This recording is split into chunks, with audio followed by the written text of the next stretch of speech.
Good morning, everyone, and welcome to the last day of New Jersey Lawyers Assistants Wellbeing in Law webinars. It's been an amazing week. We've had wonderful speakers with all different topics. And for those of you who may have not been able to watch them live, NJLAP has a YouTube channel. Go look us up and listen to the other speakers. Today, we have two wonderful speakers who we sort of met on LinkedIn. And ever since then, we've realized how important it is for the work that they are doing, both as lawyers and also with other things that they do. So first up today is Jennifer Mohamed, and she's proudly a lawyer, a yoga teacher, and an entrepreneur dedicated to helping others thrive personally and professionally. Jennifer is the founder of two businesses, the Law Office of Jennifer Mohamed, LLC, where she focuses her practice on sustainability, business, and employment law, and Jen the Yoga Lawyer, LLC, her vehicle for offering yoga and wellness classes and retreats. So welcome to Jennifer.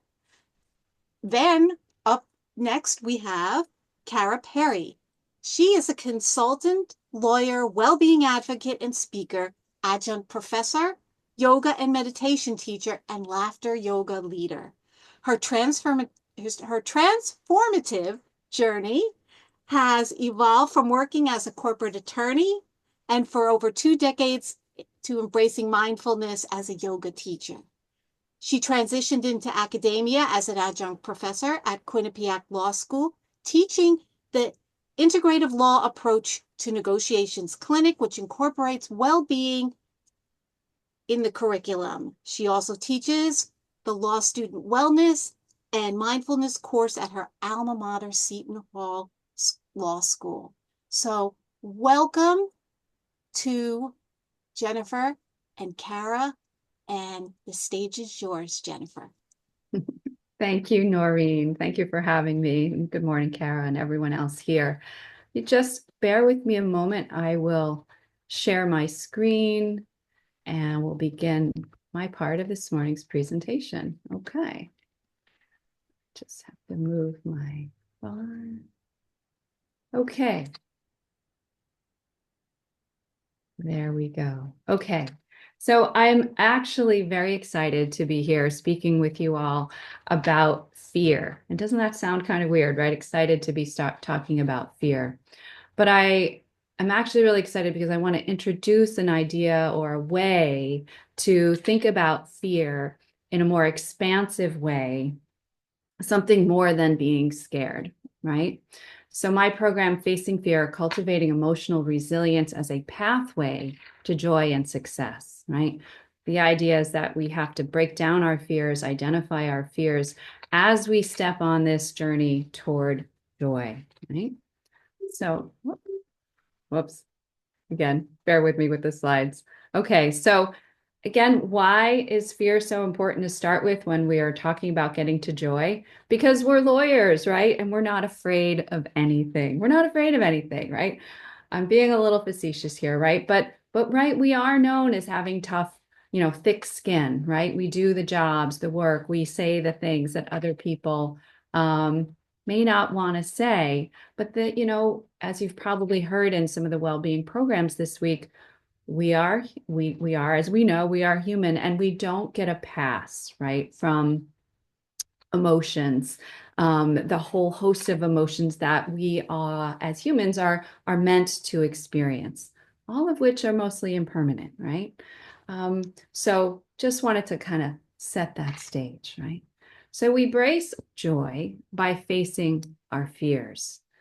And fear has a way of masquerading into sort of different emotional responses, and show up in our lives, which show up in our lives as hurdles, right, towards joy or happiness, right? And so I want to start a little bit about with a little bit of a story. So I learned this story during a mindfulness certification course I did with Jack Cornfield and Tara Brach. And we've all heard of, I think, the Buddha, right? So you can use your imagination and kind of go with me a little bit on this one and picture in your mind's eye, the Buddha, however you imagine him, sitting under a big, beautiful tree, a big Bodhi tree, it was called, in this kind of very lush, magical forest. And Buddha had been sitting there for quite some time, many, many years, and he was kind of on the verge of receiving his enlightenment. And so then Mara, right, sort of the evil god of all gods in this story, starts to realize that Buddha's about ready to be enlightened. I've got to do something about this, right? So Mara sends rain, and that doesn't work. And then torrential winds and then hail and, everything that you can imagine to try to distract the Buddha from reaching his destiny, right? Finding his enlightenment or receiving his enlightenment. And so then Buddha opens one eye and the other and kind of looks over and turns at Mara and says, "Hello, Mara. Come, sit. Let's have tea." Right? So I want you to think about how can you befriend your fears, right? To start to, instead of something that we hide or push away or kind of pat down into shadows or deep parts of ourself that we don't want to go to, how can we shed light on them? How can we start to weave them as the important threads in our lives, that like the fabric of our lives that they are, right? Or alternatively, how can we turn those fears, right, into the fertile soil from which, the seeds of our destiny, our greatness, our happiness, our joy, can spring from. And so as you've noticed, I very intentionally picked some very pretty botanical flowers, sort of watercolors, pastel colors, little bumblebees and butterflies, right? Because I want you to befriend your fears. I want this to not be about being scared, but again, breaking down how fear masquerades, how it shows up in our lives, right? So let's befriend our fears, okay? All right. So what is fear, right? Fear, again, isn't just about being scared. And I do want to kind of step back a little bit and preface this by saying, right, I'm not talking about fear of physical safety or emotional safety, right? That's something different, sort of in a different category. What I'm talking about are these types of fears that are anything that creates separation. Fear is anything that prevents um, connection, anything that creates separation. Just wanted to make sure I got that right. So let's go through these. So this is a very pretty, another botanical slide, right, where we have a table of about 32 examples of how fear can show up as emotion or emotional responses in our lives, right? So we have fear is, and I'm just going to read them for emphasis, okay? I know you all can read them, but fear is anger, jealousy, anxiety, panic. Fear shows up, I think naturally we imagine dread or terror, worry or insecurity, paranoia, frustration, resentment, bitterness. Fear is also loneliness, rage, desperation, hopelessness. Fear shows up as doubt, as apprehension, as unease, of nervousness. Fear shows up as suspicion, alienation, regret, or shame. Shame is fear, not being good enough, right? Fear shows up as guilt, helplessness, vulnerability, and distrust. And importantly, for these last four, for us as lawyers, because we often hear about these last four in our attorney well-being programming, and rightfully so, right? Fear is perfectionism, or fear shows up in imposter syndrome. Fear shows up in FOMO, right? Fear of missing out, and even in ultra competitiveness, right? So these last four all are sort of tied together to the general concepts of not being enough, right? of not valuing ourselves and our worth, right? Of living in the wound of maybe being hurt. They show up in our lives through physical symptoms or experiences of stress, anxiety, right? And that kicks in, right? We know the fight, flight, or freeze response, which is the right is the when the sympathetic nervous system kicks in, which is designed right to deal with short-term stress. Those stress hormones, you've probably heard this, right? Cortisol, adrenaline kick on, right, to help us stand and fight or run and flee, right? Sending glucose to our muscles so we can be stronger or faster to keep ourselves safe, right? And so it's those physical symptoms, negative physical symptoms, right, can manifest when we're too long or when we have the chronic stress that our bodies weren't meant to process because the parasympathetic nervous system is supposed to kick in, right, to get us out of that stressful situation. So a little digression there, but just know that when you're in these fear states, right, you're not digesting food, right? You may begin to put weight on around the belly, right? Your blood pressure may go up, your hearing, your comprehension may go down, and you're in that lower limbic brain, right? You're not in this newer brain, the higher brain, prefrontal cortex, where the feelings of love and empathy and sympathy and compassion, right, spring from, right? And one thing I've learned along the way, and my journey in facing my fears has been a long one. And it's taken a lot of very intentional work. But the only way around your fears is through them, right? You can't get around your fears, right? Through them. And so we've talked about fear as being anything that creates separation, right? And so, what is joy? Joy is love or anything that creates connection, right? And so, here's another slide, Pretty Botanicals, with another chart of a whole host of words that are how joy can show up in our lives, right? Because when we talk about joy, and I've noticed this in all the attorney well-being programming I've done, is, we know this. We're lawyers. We're a little skeptical, right? When we hear, let's be joyful or find more joy, find joy, doesn't your inner critic kind of speak up and start to say, well, that sounds a little fanciful, a little maybe even irresponsible, or sometimes it can sound unattainable, right?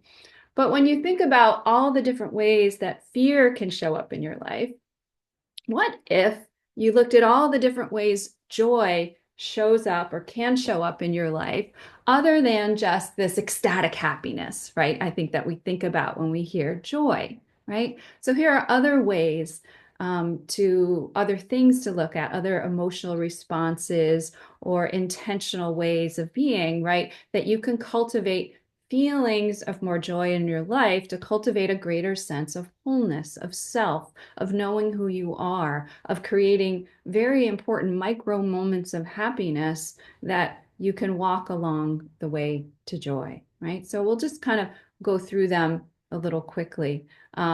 Maybe just a couple, right? You show joy or can experience joy, affection, through caring, through being generous, expressing gratitude. Yes, there is the excitement and happiness, but what about, feelings of liberation? That can bring joy. Being aligned with your purpose, aligned with your values, your core values.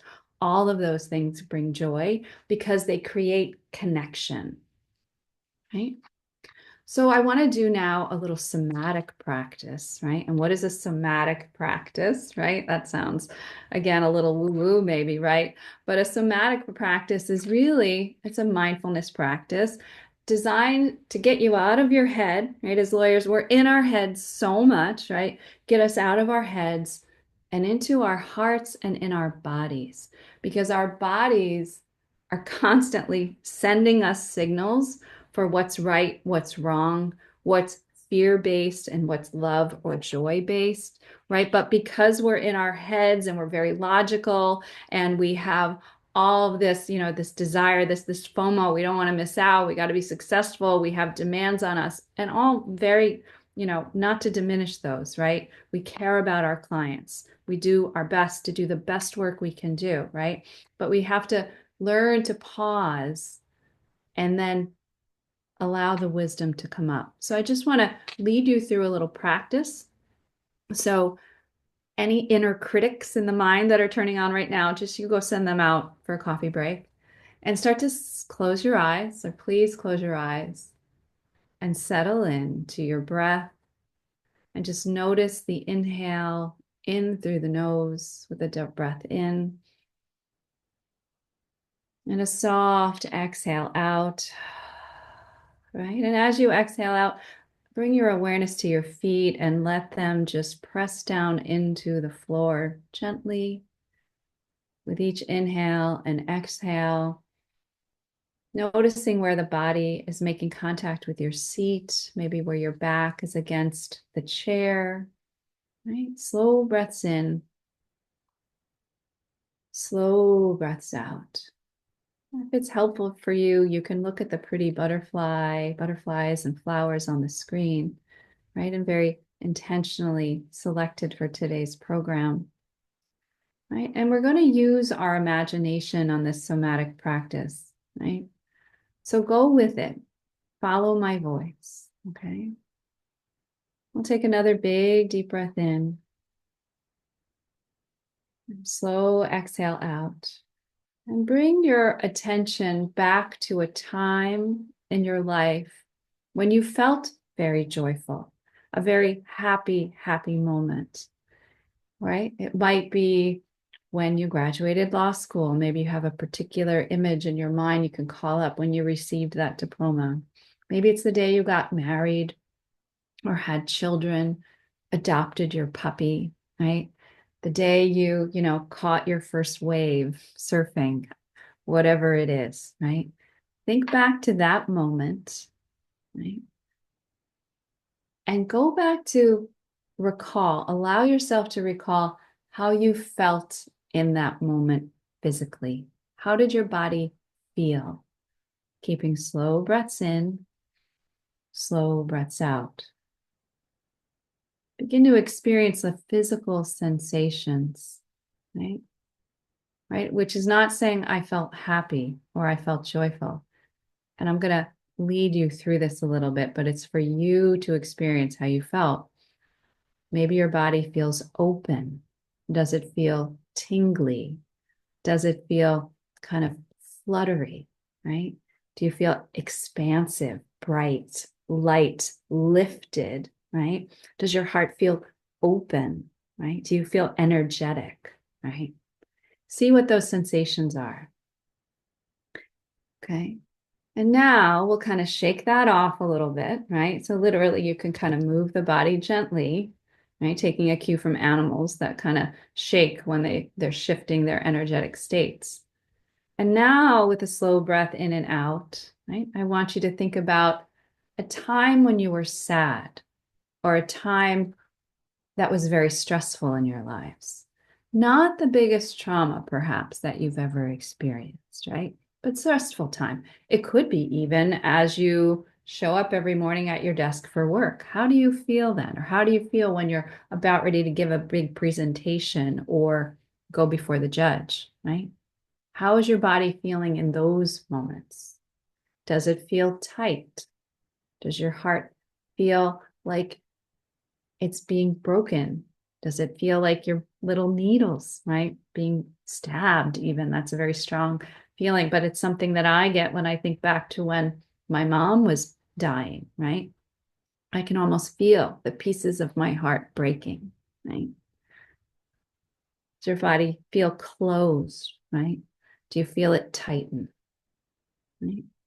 I don't want to put thoughts in your mind, but the practice, right, is to read the feelings of the body, to know that your body has wisdom. Your body, your inner compass, will lead you to more feelings of joy, because that is, and I'm here to tell you, your birthright, right? Life is meant to be joyful. But the road to joy often entails, right, not just crossing bridges and removing obstacles. It can include tears. It can include a lot of tears, right? But when we have the courage, and you can kind of take a big deep breath in and out and come out of the practice, open your eyes, right? When we have the courage to sit quietly with ourselves, right? Meditation takes a lot of courage. Meditation does lead to joy. But here is a practice, right, that's called RAIN, that can help you. It's a meditative, mindfulness meditation practice. The most important, which in my mind, is to help you bring awareness, right, to those thoughts, feelings, emotions that can rise up when you sit in meditation or when you want to get mindful about what is keeping me from feeling joy, right? It's a practice and it's got 4 steps. RAIN stands for recognize, allow, investigate, nurture. And again, it's a technique that I learned during my mindfulness meditation teaching course with Tara Brock and Jack Kornfield, right? So recognize the first step. And you can do this in meditation. And again, it's used to help process traumas or difficult emotions and feelings. But I also use it simply as a mindfulness practice whenever I find my thought went to a thought of separation or a fear-based thought.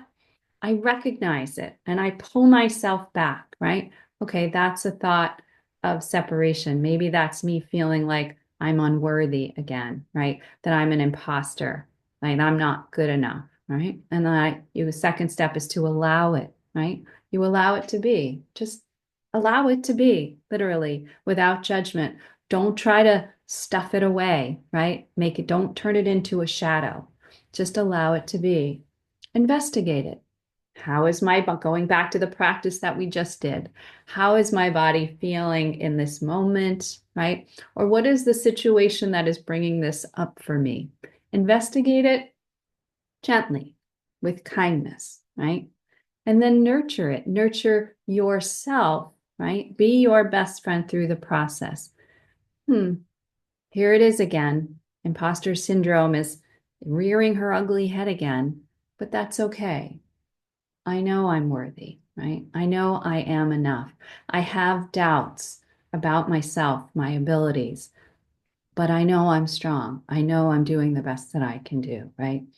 She keeps rearing up her ugly head, but that's okay. She just reminds me to keep coming back to center and keep moving forward. Something like that, okay? So we'll provide you with some resources on how to find more out about RAIN. I want to wrap this up very quickly now with just a couple of techniques. I actually have several here listed, but beyond RAIN, things that you can do to help shift from a fear-based state, right? I hope the practice that we did, that somatic practice, kind of helps you understand that we hold these fear-based emotions physically in our body, right? So we got to get them out, right? So we need to move, right? Movement, physical activity of any kind that you will do is good, right? The recommendation is about 150 minutes a week, strength training twice a week, non-consecutive days. All right, get out there and move. Breath work. In 3 to 5 minutes, you can move yourself from the stressed out sympathetic mode being activated of your nervous system to the parasympathetic mode. 3 to 5 minutes of breath work. We all breathe every day. It doesn't have to be fancy. Soft, slow breaths in and out, sent to a gentle track of music. That's all you need to do as a minimum, right?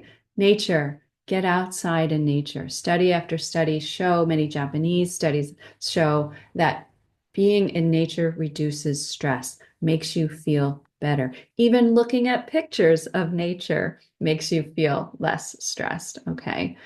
Get the self-help, engage in self-care that you need. Embrace micro moments of happiness.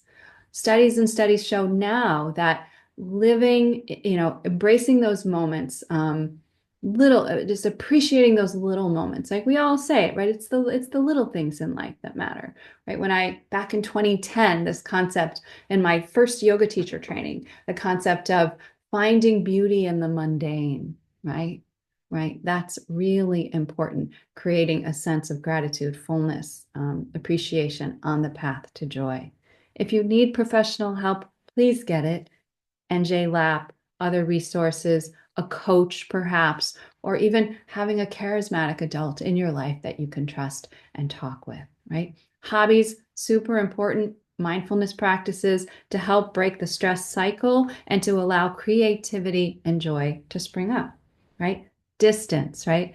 I am a retreat leader. I see it all the time. You have to take yourself out of, right, your daily life to be able to reflect on it with wisdom. Meditation, of course, we've all heard about this, and I want to tell you one of my last closing thoughts is yes, you can meditate. You're just very busy, right? And you're a little stressed out, and that puts you, right, in a different brain wave state than the meditative brain state, right? And so, how to get to meditation and make it easier? Light movement and breath work first, and treat it as a practice, right? That gets easier with time. Final closing thought, love and joy, really. When you face your fears and align your personality with your soul, you operate from a place of authentic power, and possibilities become unlimited, including finding and living from a place of joy. When we operate from fear, we operate in a place of trying to exert that fear over others, right? And that's always going to be limited, right? So find your authentic power by facing your fears, walking the path to joy. Okay. Thank you very much. Again, I'm Jennifer Mohamed, also very fondly known as Jen the Yoga Lawyer. You can learn more about me, I am hosting some retreats this fall as well as next year. So please feel free to reach out to me. Any questions about yoga, meditation, or this program, I'd be glad to help. Thank you.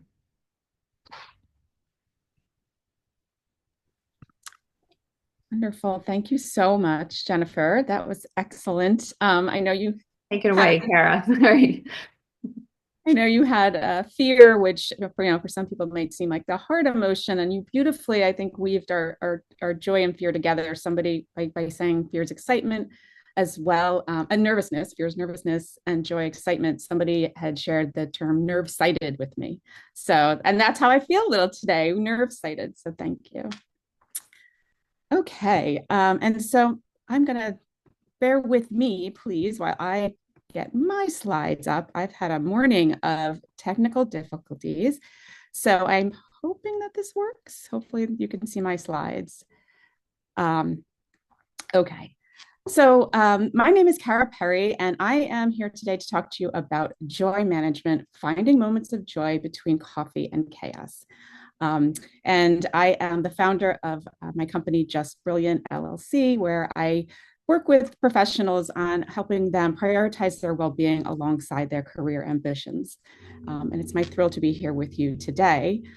And I just want to be really honest that accessing joy for me, especially before 2020, was kind of difficult, to be very honest. I used to say that I lived my life at a boil, at a simmer, just ready to boil if something didn't go right.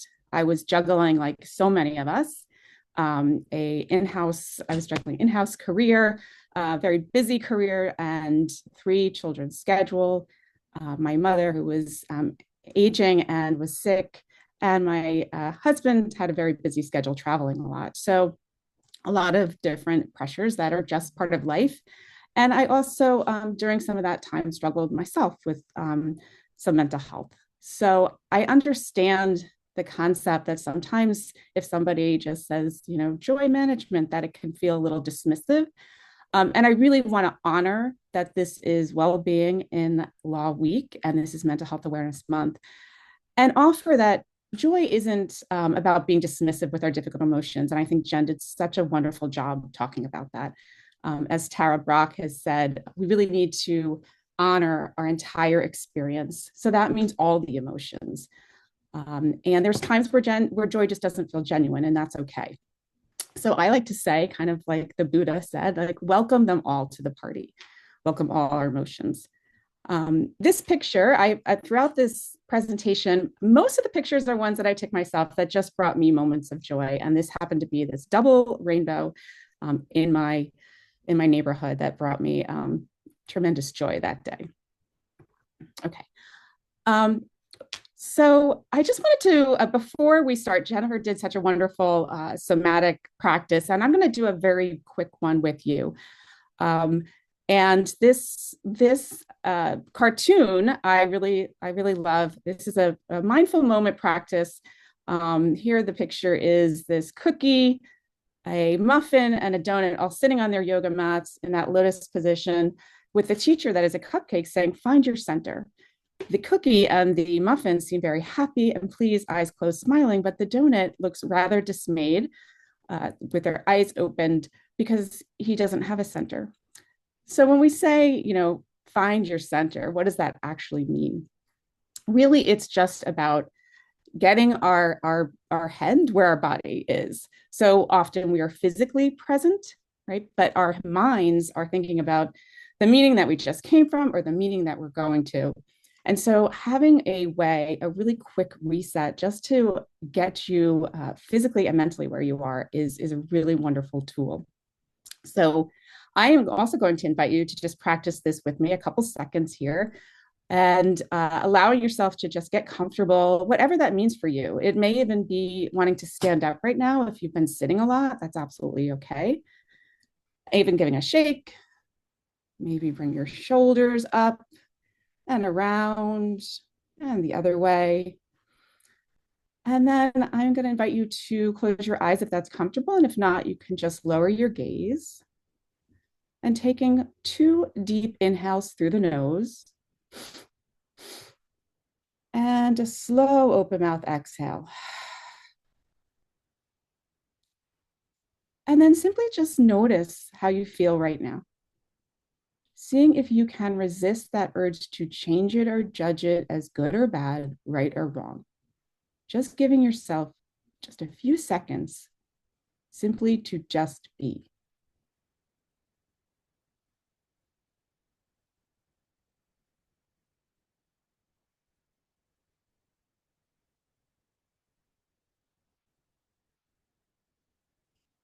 And I'm going to invite you again to take those 2 deep inhales through the nose. Open mouth, slow exhale.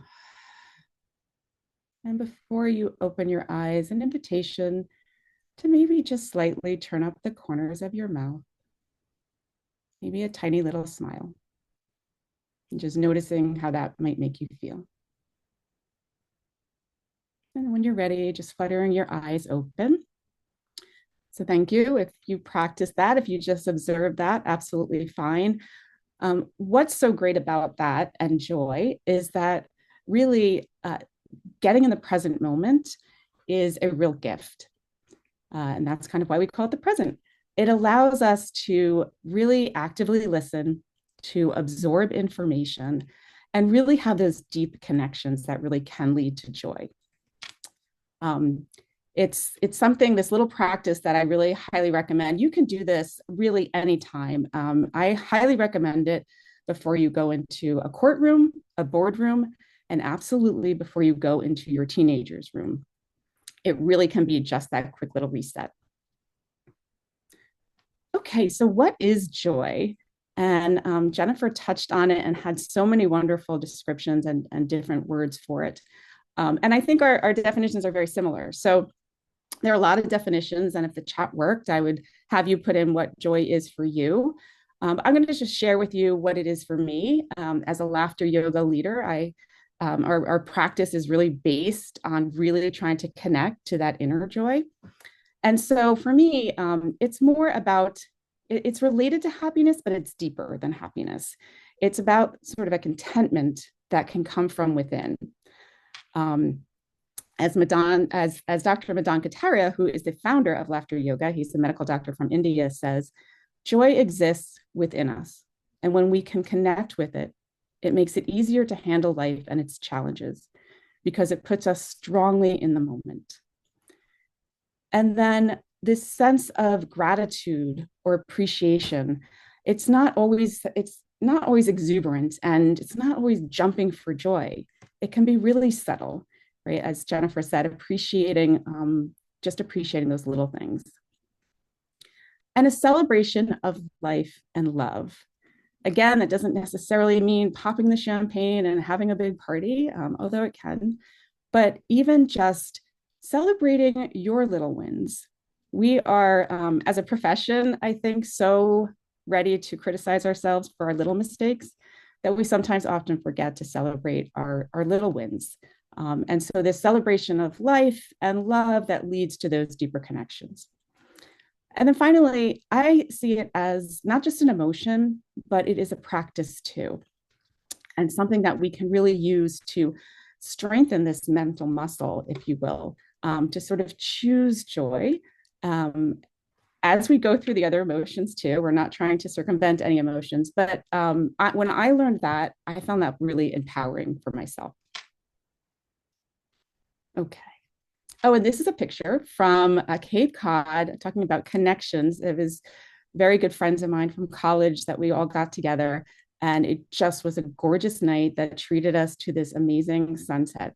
And I did take this one myself, so I'm quite proud of that. Okay, so why is it important? Why are we talking about joy? We're busy legal professionals. So let's just talk about why this is important. And I do love this picture of this dog with his little head cocked, kind of looking at it inquisitive. This isn't my dog, but you will meet Hazel later. So joy is important because, we are a serious profession, and for good reasons. People come to us when they're not necessarily at their best, when they have problems, and they're looking for us to help them. And that can be demanding and challenging on all the areas of our well-being.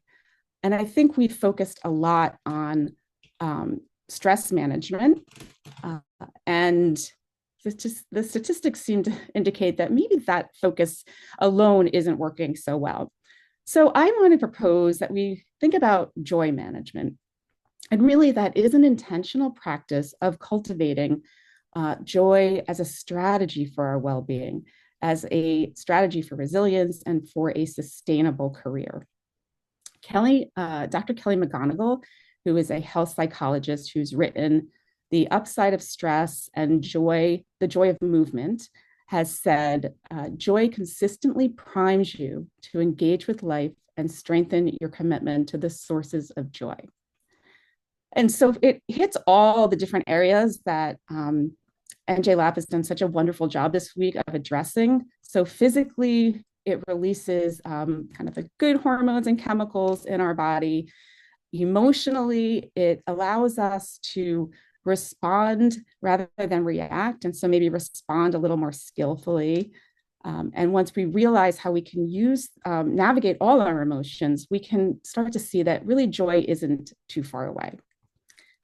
Intellectually, it helps us to be more expansive, more creative, more inquisitive.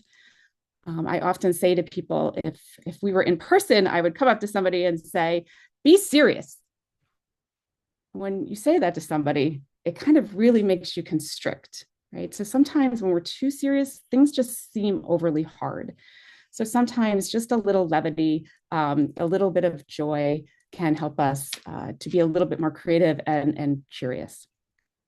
Socially, we've kind of hit on this. It's incredibly important for making those connections, which we are social beings, and we're a very collaborative profession, actually. So we need each other, and it helps us with that. And then finally, spiritually, I'm not using this in the religious sense necessarily, but in the sense of connecting to something bigger than yourself. That alignment with purpose and values. So when we do that, even our work can be joyful. Okay. So when can we access joy? So every day, it really is available every day. Other days, some days are more challenged than others, that's for sure. Yesterday, I had one of those days where my computer screen went completely dead as I was scrambling, knowing I had this presentation. So it wasn't a very joyful day, and it took me a lot to find moments. I have to give huge credit to the Apple people. They were amazing, and they brought joy into my life. But really, it's this idea of related to being mindful. And so Thich Nhat Hanh, the Vietnamese Zen master, poet, and peace activist, he's taught that joy is really intimately connected to mindfulness, and it can be found in the simplicity and the beauty of everyday moments when we approach them with awareness and gratitude. Right? I love this quote that I put on here, where he says, "When you touch one thing with deep awareness, you touch everything. And when you touch the present moment with awareness, you can touch the joy in the moment." And so really mindfulness and awareness, it means just really connecting everyday mindfulness with those five senses, really getting into your body a little more, out of our heads a bit, as Jen was talking about. And so these two pictures are pictures of when I did that. I was on a walk with my dog, and there's trails that we have, and I go there often, but I'm usually have my AirPods in, I'm listening to a podcast or something. And this time I decided to just kind of practice what I preach and take not a formal mindful walk. There's a formal practice of that, but just be really more mindful of my surroundings. And to my delight, somebody had put these bird houses, painted them, and on several, like a dozen trees, all different colors. And it really just filled me with joy just to see that and to bring that awareness. I probably wouldn't have noticed them before. They look like they're really big in this picture, but they actually were kind of small. And then the second picture is I came upon these beautiful shells that somebody had written inspirational messages on as I was walking on the New Jersey shore, my happy place. And this was right after my mother passed away from dementia in 2022. And needless to say, it was not a joyful time for me. It was a very difficult time. And I came across these, again, I think I was being a little bit more mindful. I just happened to be looking down, but it's that idea of even a random act of kindness can bring joy, not just to the receiver, but also when we do that for other people. So I offer you these as ways to think about everyday kind of mindfulness, things that we can do to bring a little bit more awareness just to our everyday stuff, so it doesn't seem like yet another thing we have to do. Maybe you might want to even try the no phone zone. I'm a big fan of this. 5 minutes in the morning, trying not to look at these weapons of mass distraction, and maybe just thinking of a couple things that you're grateful for, or what went well yesterday. Another idea is, rather than gulping down the coffee, I usually used to do that while I was trying to get everybody ready in the morning. I've just allowed myself to just take a few minutes now to just sit, and sometimes even look out the window and just savor my coffee a little bit. That has brought me incredible joy in the morning. And then, as Jen said, the fear of missing out, that is a big thing. Sometimes we can have the joy of missing out. Well, the weekend before last, we had nothing on the schedule. And a part of me was like, oh, we're not doing anything this weekend. And then I realized how wonderful it was to have that time to just really get to all the other things that I needed to do. But it's that joy of missing out. Okay. I'll try and wrap it, go a little bit faster here for Noreen. But so how can we practice joy? And so I know when you say like practice and self-care, and that can feel like a burden on people. But I want to offer you the idea that when we can sort of create some habits, really bring that awareness to our habits, and just try and infuse, as I like to say, sprinkle a little joy into our life, that it doesn't have to be such a formal practice. Kids, it naturally comes to them that they laugh. They are the best laughers. They laugh something like 300, 400 times a day. They ask questions. They are curious. And sadly, as they start to get even into school age, some studies say that even starts to decline. But as we get to be adults, it really declines. But the good news is that we can get it back. So this is a picture of me at a clinical conference for law professors who were just so wonderful to participate in this. And I have to give Noreen a big thank you for this idea. I heard her give another talk, and I decided to introduce this. And it's just wearing this red nose. It's the Patch Adams, Dr. Adams, who did this with children. And it's really just to sort of bring a little levity. I as Noreen said in her presentation, and what I've been doing with myself, and I give these to people to put in their car. If you put this on your dashboard, so it's handy. If somebody cuts you off or you cut somebody off and they give you that New Jersey salute, you can diffuse the situation a little, just pop on the nose and give them a wave and see the reaction. I've had students and clients tell me some great stories when they use these. One is the school drop-off line, that this has brought a lot of laughter and joy. And the idea here is really we should take our practices seriously. We should take our law practice, our meditation, our yoga practices seriously, but let's not take ourselves too seriously. And when we lighten up a little bit, it helps us to expand. Again, that curiosity that children learn better when they play. We do too. And so it can release, some of those happy chemicals too, and just open you up, open your heart up, right? Get you out of your head a little bit.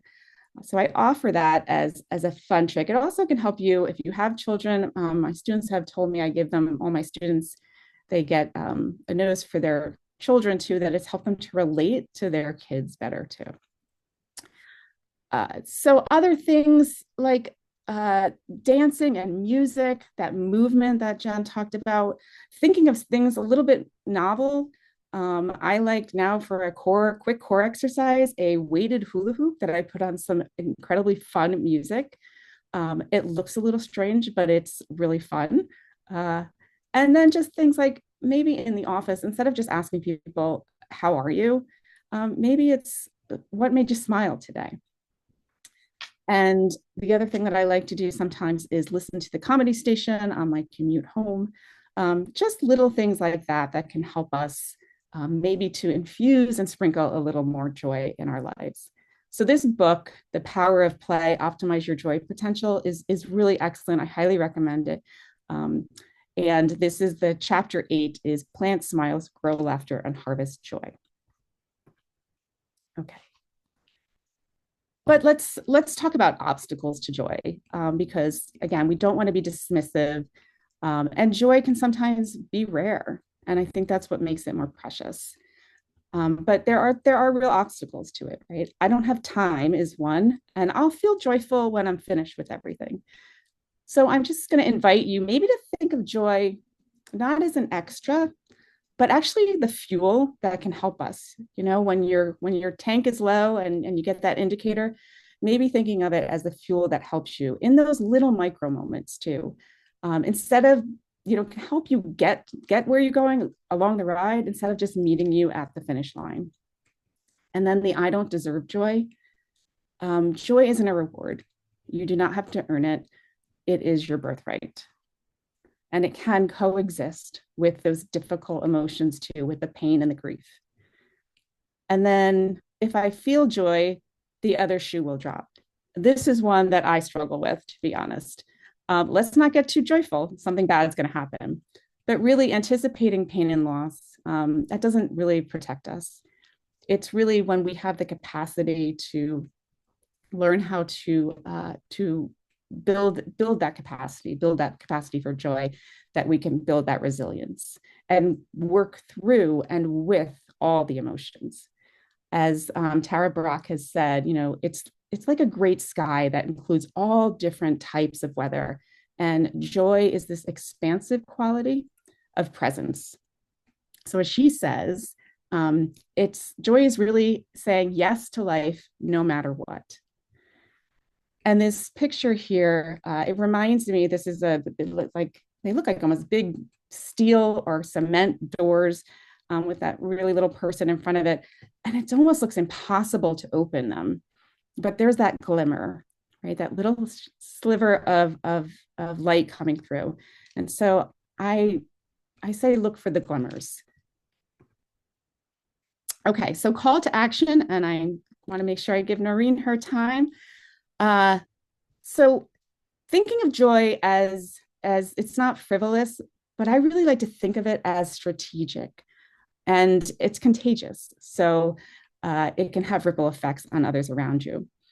So my challenge is maybe pick one thing to practice, sprinkling a little more joy into your life. It might just be as simple as that pause, maybe before you go into a meeting, helping you just really center. Again, joy doesn't have to be exuberant, but it can be just giving yourself that gift of presence. So 2 simple breaths. Maybe trying whatever it is that you pick for a week. See how it goes. And then use that joy, use it as a feedback, use those examples as a feedback to see, does it work? Does it help? Does it drain you? And just really acknowledging and seeing how it feels, bringing that mindfulness to it. Again, we're not looking for perfection. Even when we say the word perfection, we're not looking for perfection. Perfection is a joy killer. What we're looking for here is compassion. That's a joy catalyst. So being kind to yourself as you're maybe thinking about infusing a little more joy or cultivating a little more joy into your life. This is my Hazel. She'll be 5, so this is when she was a puppy. It's one of my very favorite pictures of her. And somebody had shared with me a self-care technique is talk to yourself like you would your pet. You know, some days you just deserve a treat because you're a good girl. So I really love this picture of Hazel. She does bring me a lot of joy. That connecting with our pets can be connecting with nature. Okay, well, thank you so much. I really appreciate having this opportunity. It's my joy to talk to you about joy and to do it with Jen, who also talked about fear. I mean, it's really important that we just honor our experience, everything. And so thank you. If you want more information, you can reach me, you can scan the QR code and connect with me. I love to talk about this. I'd love to have any ideas that you have of things and practices that really cultivate some joy in your life. And I'd be more than happy to connect. And I love speaking about this. So thank you so much.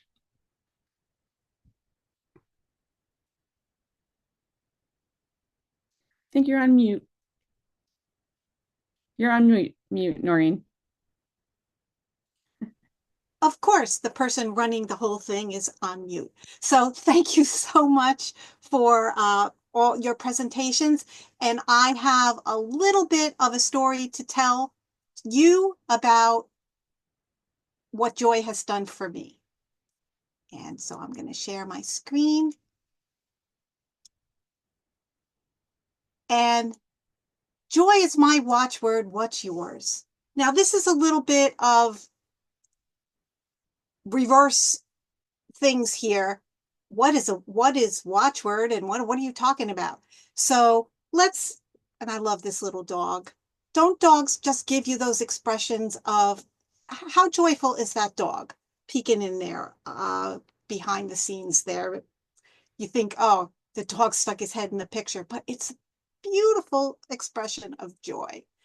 First, let's talk about some definitions when we're talking about watchwords and why joy is my watchword. A watchword is a word or phrase used as a sign of recognition about members of the same society, class, or group. Sometimes it's like the secret word. You can't get into the presentation or the club unless you know the secret word. Or it can be a word or motto that embodies a principle to guide action of an individual or group. And to me, the simplest thing about a watchword is a guiding principle. And how did I start even thinking about this? I absolutely know about joy. the emotion that's evoked by well-being, success, or good fortune. It's a state of happiness or felicity and a source of cause of delight. So I understood that word. I think, unfortunately, that many of us spend a lot of time, as our previous speakers were talking about, on negative experiences, and we start taking things like joy for granted. As a watchword for me, I am constantly reminded to not take joy for granted. So here's my story. A few years ago, my young nephew was talking to his mother about Aunt No. They call me Aunt No. And he said, you know, I really like Aunt No. And my sister said, why? And he said, well, because she's always smiling. That was a really nice compliment that he gave me. And then recently, last year, I was teaching a class at the Osher Lifelong Learning Institute at Rutgers University about finding meaning and purpose and a mission statement for your life. And the attendees were really into it, but at some point they were just feeling like, I can't write all these, a sentence for this and a sentence for that, and there's 3 things here, and it's too many words. Can't we just think of one word? And that was like an epiphany for me. Yes, we can find one word that we can base our work on. So the word joy, as it turned out, was in all of my teaching and writing. The word joy seemed to embody my life philosophy. And I thought, okay, so maybe that could be my watchword. That could be my guiding principle. And I still had doubts about it until this happened.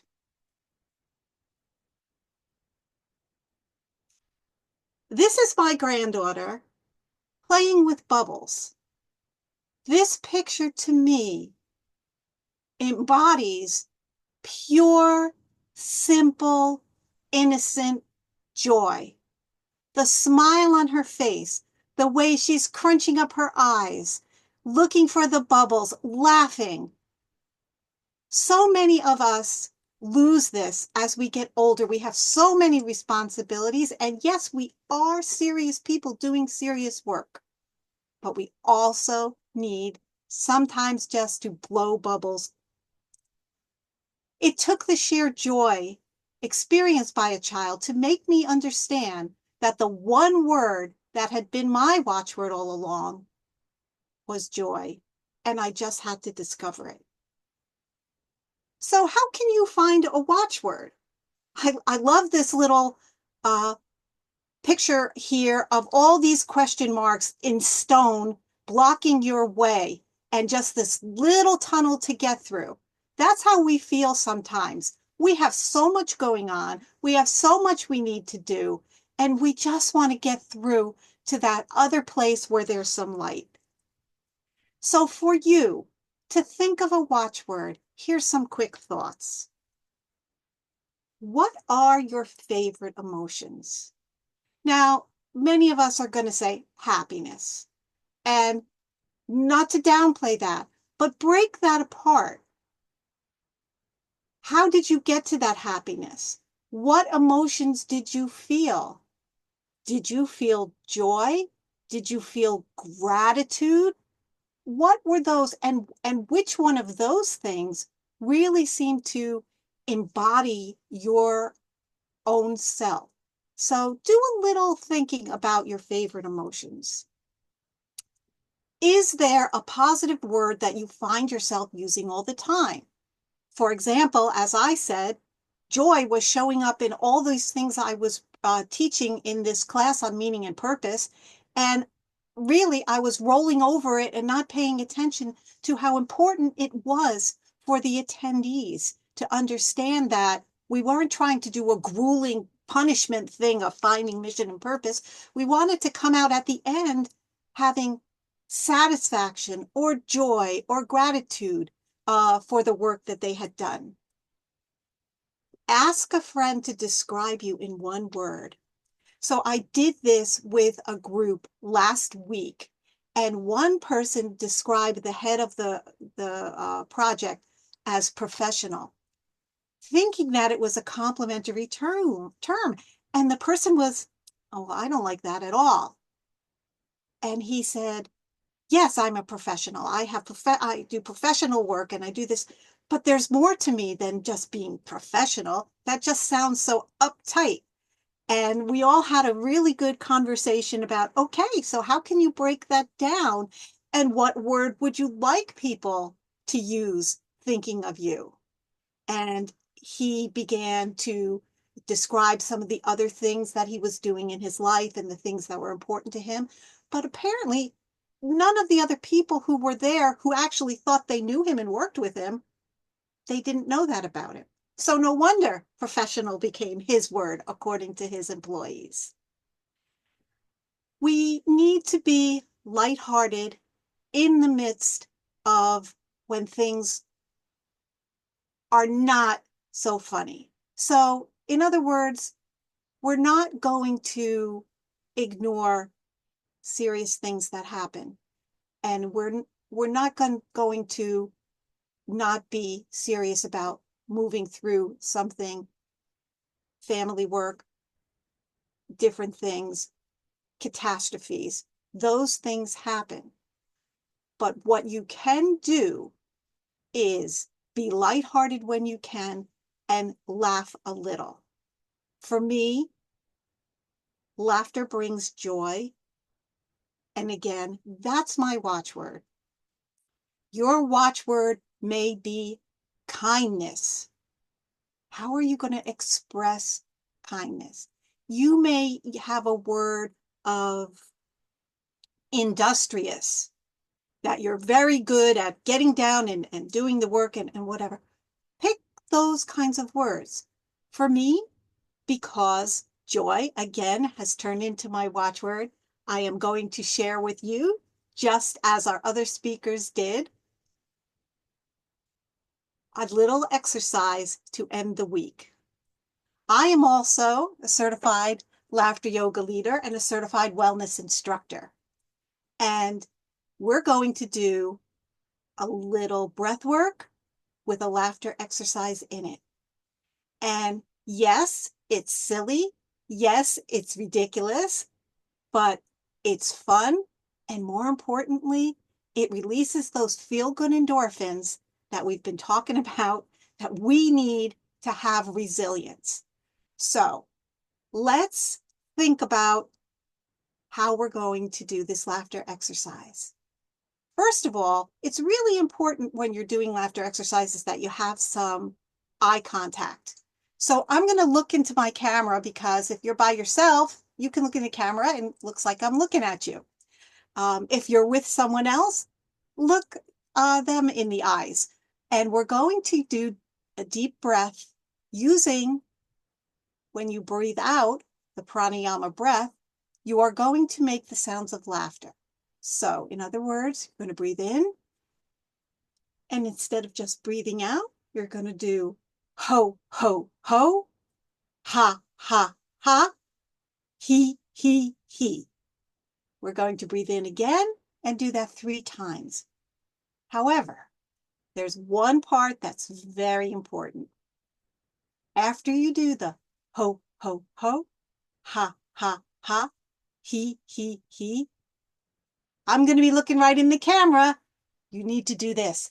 Whee! It is the most important part of this exercise. So let's try it 3 times around and we're out. Ready? Breathe in. Ho, ho, ho. Ha, ha, ha. He, Whee! Again. Ho, ho, ho. Ha, ha, ha. He, Whee! Last time. Ho, ho, ho. Ha, ha, ha. He, Whee! If you take your pulse right now, it should be a little elevated. You may feel kind of silly.